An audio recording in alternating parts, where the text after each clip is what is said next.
Sup my lovely bushes, welcome back to a Genshin Impact video. Didn't think I was gonna be talking about this game this soon again, but here we are. The first major update has just been announced, and a lot of the stuff in this update has already been leaked. That said, I haven't been paying too close of attention to that kind of stuff. I know some of the things that will be here, but probably not all of them. We have a trailer that was released by IGN, so we're gonna start with a good old-fashioned trailer reaction. Looking at the length of this trailer though, pretty sure it doesn't have everything that's in the update, so we'll break down the update after we watch the trailer. Boats are made for transferring commodities back and forth. Back into Liyue. Those that come across Liyue tend to stay a while. So it is where many things come to settle. I believe this guy will be one of the new characters. That's probably why it's front and center. Okay, these are new cutscenes. Caching quest? Hang on. Alright, these are new cutscenes. This is new quests. They're gonna add new quests. Great. Oh man, caching at the center of it? I'm down. I'm down. Alright, Tartaglia. He's been a part of the Liyue quest. Has been a character that's been there a lot. So kind of weird that you can play as him. Hang on. He's a bow character. But he has melee attacks? Zhongli. Also a character that's been in the quest. Geospear, huh? That's good. I have a 4-star spear just sitting in my inventory. A fire claymore? She's a rocker. I like the attitude, but fire claymore? Come on, we already have Diluc. What's that? Frost? A frost spellcaster? A new star approaches. November 11, folks. That's the same day as the Xbox Series X release and right before the PlayStation 5 release. This game's not on Xbox though, so I don't even know why I brought that up. Yeah, as expected, this doesn't cover everything, but IGN does have the full details on their website. So first of all, we've got the new characters. So Childe, the Hydro Archer that unlike any other character can switch between melee and ranged attacks. That is super, super interesting. 5-star characters usually have a unique moveset, but not this unique. Zhongli is a 5-star Geo polearm. Okay, I thought we were just calling them spears. Polearms, I guess. Anyway, currently we only have Qiangling. She's the only polearm user in the game, so people who, like me, have 2 spears in the inventory.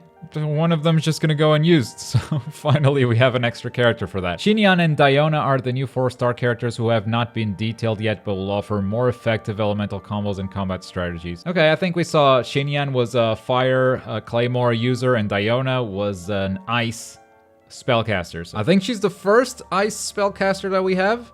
But yeah, as far as Fire Claymore, feels like Xinyan is filling a role that already exists, which kind of puts her in a weird spot. Well, we'll see what the abilities are all about. I do like the guitar gimmick. That looks neat. New quests, as I thought. Those are cutscenes for new quests. No major details have been revealed for a new series of quests coming in 1.1, but we know that it will include the grand finale of the Liyue Chapter. Nice. If you guys have played enough Genshin Impact, you know that you have the full Mondstadt storyline until like Adventure Rank 20, and then you play through the Liyue storyline until, I want to say 27, 25, 26, 27, around there. And the quest just kind of stops, right? It just kind of drops. They're gonna add the rest of that quest right now, and that's really awesome. I've been looking forward to that. Meaning there will be 3 full acts of quests in the core storyline. Nice. Producer and CEO Hong Sai tells IGN that more character-specific side quests will be added too. That's a ton of quests. You guys have probably seen the Wolf side quest, right? Where you have a big focus on Razor as a character. And that's also the quest where you unlock the weekly Wolf, but that's besides the point. Alongside the main story, there are always these character side stories, which to me are usually a lot more interesting than the main story even. So not only are they finishing the Liyue arc, they're also adding more character-specific stories, and I wonder which characters they're gonna tackle this time. We just got the Mona quest line recently. I streamed that on Twitch, by the way, twitch.tv/Globku. I stream Genshin Impact on occasion, mostly when there's new stuff to do, but I'm currently Adventure Rank 40, which means World Level 5, so if you want to give me a follow and, you know, see what I'm up to, I appreciate it. And you can rest assured that I'm going to be streaming this update, alright? Other than that, we're going to have a new seasonal event that's going to take place over the course of 2 weeks. Now, events have been pretty regular on Genshin Impact, so this isn't any major news. It didn't need a major update for this to happen. The big thing is The rewards include a 4-star official, so you can just get official for free, and she's really good. There's a whole new system that is the reputation system. It will give players a separate rating in each of the game's cities. So right now we only have Mondstadt and Liyue, so you're gonna have to build reputation between Mondstadt and Liyue, and building that reputation will give you region-exclusive rewards, including customization options and some new items listed below. These new items are a portable waypoint. I can definitely see the use of that. Just plug it in like a spot that you usually farm that's sort of far away from the waypoints that are already in the game, and bam, you're there. A portable stove, in case you want to cook on the go. I don't cook that much, so I don't think I'll need this. A treasure compass, that's really good. Easier to find treasures. You know, part of what I love about Genshin Impact's design is that none of this stuff is marked on the map. You kind of have to explore for yourself and keep your eyes open. It keeps your eyes on the game, on the actual world, rather than on the minimap or opening your map constantly. Like, it's a really cool design that was obviously popularized by Breath of the Wild, but at some point you kind of start running out of treasure, right? So having a compass that points you to the last remaining treasures, or treasures that spawn on a daily basis or weekly basis, is a really good thing to have. And the Oculus Resonance Stones, which will mark nearby Anemoculi and Geoculi. The location for all the Anemos and Geos are already known. They exist on the interactive map. You can just Google for the interactive map if you want to see where they are. I've already collected them all, but if I had this tool, I wouldn't have to resort to an outside source, so a very, very good addition too. The update will also add a wind catcher item, which stores anemograna to create on-demand wind currents, allowing for more exploration. Got it. So you guys know those little wind things that sometimes you collect to, you know, solve a puzzle or to catch an Anemo or a Geo.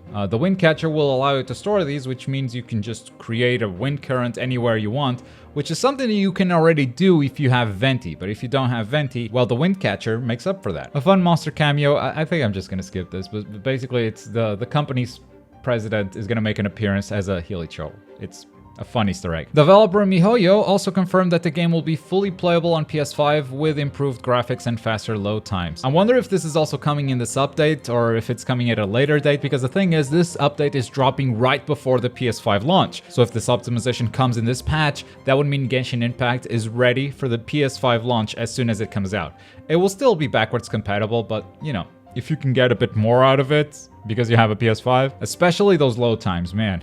I think those load times were ultimately the thing that made me decide to play on PC. It wasn't the cross-save stuff, it wasn't any of that, it was the load times. If you can get that experience on a PS5, that is a major improvement to the console players, believe me. Not on this list of patches is another change that they've announced, I think earlier this week, which is a change to the resin system. Now, before you get too excited, the change to the resin system is good, but it's not completely gonna change everything. It's not, you know, game breaking. Basically, you will still regenerate resin at the same rate that you currently do, but the maximum resin will go from 120 to 160, which means hitting that daily mission on the battle pass is going to be a lot easier. You don't need to refill your resin using primogens or the fragile resin, because you just have 160, and if all you want is the daily quest on the battle pass, there you go. It doesn't change much if you're the type of player who was already grinding this game pretty hardcore, but if you're the type of player who likes to log in once a day and just take care of everything, yes, this is a major quality of life update. Also, the requirement for clearing the weekly mission of spending resin is going to be lowered,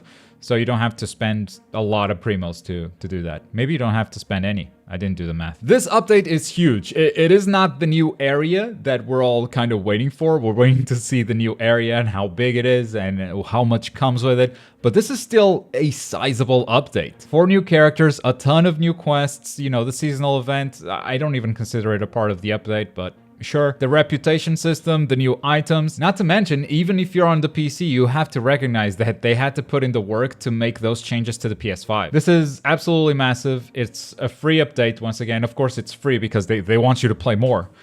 So you can buy those primos and try to summon those 5 stars. I'm not gonna fall for your traps. Free to play for life. Kinda. I bought the battle pass. That's not gambling though, and that's where I draw the line. But yeah, I pass the question off to you guys now. Which of these characters are you most looking forward to? Childe, Zhongli, Xinyan, or Diona? Which one would you really, really like to get in a summon as soon as this patch drops. Let me know in the comments down below. And don't forget to give me a follow on Twitter if you want to watch me play this thing live. And as always, thank you very much for watching. My name is Globku, and I'll see you next time.